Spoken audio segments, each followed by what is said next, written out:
السلام علیکم ورحمۃ اللہ وبرکاتہ۔ قبلہ مفتی صاحب کی برگاہ میں سوال عرض یہ ہے کہ محترم، کیا نماز کے وقت سامنے اگر شیشہ ہو تو اس کے بارے میں کیا حکم ہے؟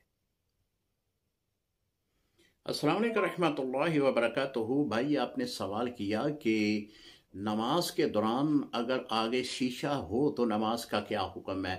جی علماء نے تو مکروہ لکھا ہے کہ آگے شیشہ ہو اس کے سامنے نماز پڑھنا یہ مکروہ ہے، لیکن اگر آپ کی توجہ دوران نماز شیشے کی طرف نہیں جاتی تو آپ نماز پڑھیں گے، آپ کی نماز ہو جائے گی۔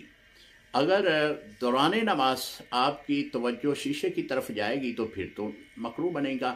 تو لہذا جس طرح کہ آج کل ہماری مساجد میں یہ رواج ہے کہ شیشے کے دروازے بنے ہوئے ہیں، جب صحن میں نماز پڑھیں تو دروازے بند ہوں تو بندہ جو ہے وہ اپنا مکمل جسم ان کے شیشوں میں دیکھ سکتا ہے۔